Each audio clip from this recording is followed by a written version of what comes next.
Well, having spent 3 or so hours together, I think I can safely say that we all have 2 things in common. The first thing is that we care about ideas. That's why we're here. The second thing is that we all live lives where we're subjected to the power of the state. And, of course, I didn't need to spend 3 hours with you to know those things. But nevertheless, what I want to do over the next 11 or so minutes, although my clock isn't running, is to talk about an idea that is intimately concerned with the way that the state exercises power over us, and particularly with the way that we manage to ensure that the state only exercises as much power as we have thought it was responsible and appropriate to give it. It's not a new idea, but it is a big idea, and the idea is accountability. Accountability is an idea that we have cared about in the design of modern democratic states for generations. We know that because of the number of accountability mechanisms that we have, some of which I'll talk about in a little while. But we also know that those mechanisms for creating accountability were designed with a very traditional state in mind. And we know that nowadays, state power gets applied to us in ways that are sometimes very different to the ways that existed then. So the question that I'm interested in is whether or not those traditional accountability structures that we have are able to do the accountability job for us in the context of a changed state. And I usually ask that question in the context of an extreme state or a crisis state, most particularly the modern counter-terrorist state. And what I hope to do over the next 10 minutes or thereabouts is to show that the traditional accountability mechanisms we have in our states are important, but they allow for gaps in accountability in the context of the modern counter-terrorist state. And that if we still care about accountability, which I think we do, then we need to innovate this idea of how we do accountability. Not abandon our existing mechanisms, but add something to them. And the thing I think we might add, among others, is what I call Wikountability. Before we do that, let's think about what it is that we mean when we talk about accountability. And luckily for us, political scientists have done all the work here for us. Lawyers love when political scientists do the work for us. Basically, when we talk about accountability, we usually talk about 2 things. We talk about accountability as a way of behaving, or as a virtue. To say that if somebody acts accountably, they act in a way that foresees that they might be held to account, and that acknowledges that being held to account is an important way of limiting state power. The second meaning of accountability is that mechanism, the idea of giving an account of how you have exercised power to a forum that can bring about consequences if we feel you have maladministered that power. Accountability is important for lots of reasons. It creates better governance, it helps us to ensure the state stays within the boundaries we have set for it, it makes people responsible when power is wrongly or unfairly or unjustly applied, and it creates transparency. We've always, as I said earlier, cared about these things. We've cared about them so much that we've designed mechanisms to achieve it into our state. Think about elections. Elections are a pretty blunt accountability mechanism, but politicians or a political party that we feel has exercised power in a manner we don't accept can get the ultimate accountability mechanism levied against them for a politician, being voted out of power. Parliament itself does some accountability work for us as well. Prime Minister's questions, ministerial responsibility, select committees, galleries built into parliamentary chambers. Courts do a lot of accountability work for us. If the state exercises its power on us in a way that is constitutionally or procedurally unacceptable, we can get a court to say so, which is a pretty significant accountability mechanism. And of course, bureaucracy is an important accountability mechanism. We don't expect people who exercise state power to fill out multiple forms because it's efficient. We expect them to do so because it ensures accountability.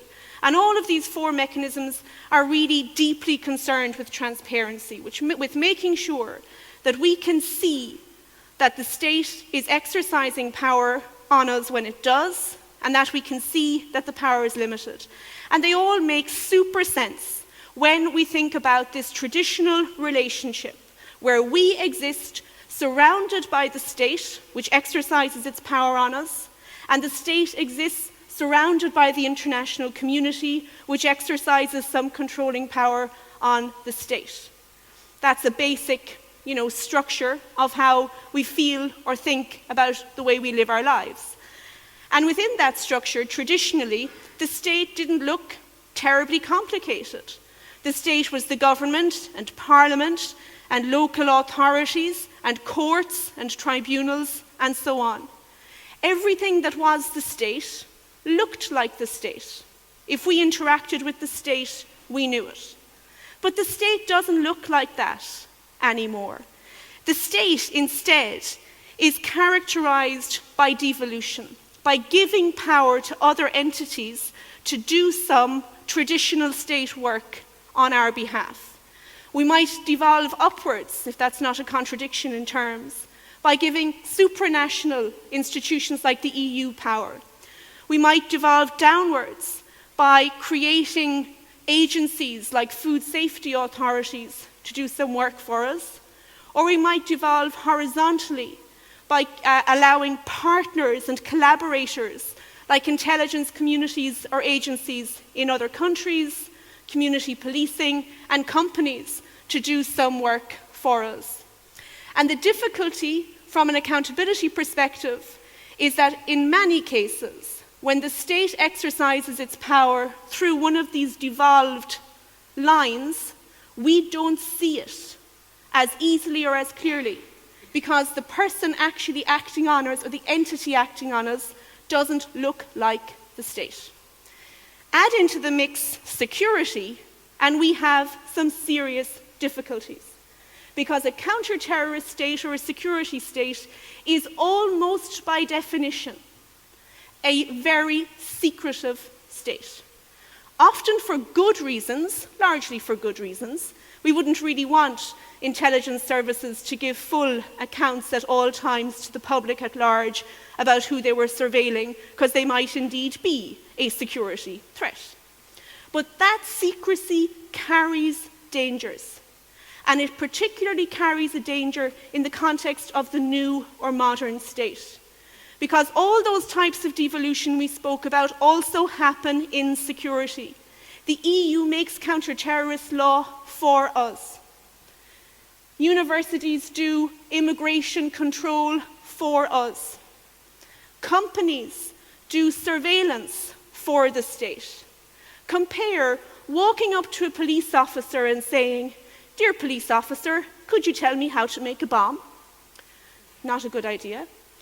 To Googling, how do you make a bomb? In the first case, you're probably, unless you haven't thought this through very closely, you know that the police are likely to take an interest in you. In the second case, you don't feel like you're interacting with the state. But according to lots of algorithms, or if a security agency asks for it, asking Google, "How do I make a bomb?" can be communicated to the state and have a similar impact on you as asking the police officer. But the police officer is manifestly the state. There is clearly an accountability gap. And the traditional accountability mechanisms that we have don't work very well in all cases, because we don't always see that the power is even being exercised in the first place. A lot of the things we know about how the modern security state works, we know because somebody leaked something to a transparency initiative that dumped it on the internet. In other words, we know because of Wikountability. Wikountability, for me, is an important way of ensuring that provided certain things are met, which I'll talk about in a few seconds, information that might otherwise remain secret can be released cheaply, easily, and openly, where people want it to be released and care about transparency. That on its own can be an accountability mechanism, but it can also help to trigger traditional accountability. So what do we need for Wikountability, which isn't limited to things like WikiLeaks, but would include them? What do we need for it to work? Well, you need information. But the paradox of the modern state is that the more parties we devolve power to and the more people we involve in security, the more potential sources of information there are. So you might say we have information and sources. We need empathy. We need the party who sees the information to be willing to leak it, right? To be willing to be a whistleblower. We need a forum.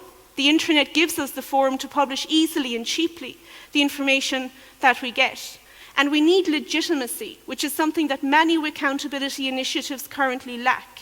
We need us to believe the bona fides or good faith motives of the Wikountability initiative. Not easy things to get, but let's say we got all of them. We released the information. Of course, there are risks attached. We risk our sources. We risk personal freedoms and security if we're the person who uploads the information. We risk broader freedoms. Think about the amount of news stories you have read over the last 3 years about cybersecurity, cyber attacks, cyber terrorism. All of the measures introduced to deal with those can also deal with Wikountability initiatives. We risk quite a lot. We also risk the security of other people because often the processes aren't great and names and so on aren't redacted properly.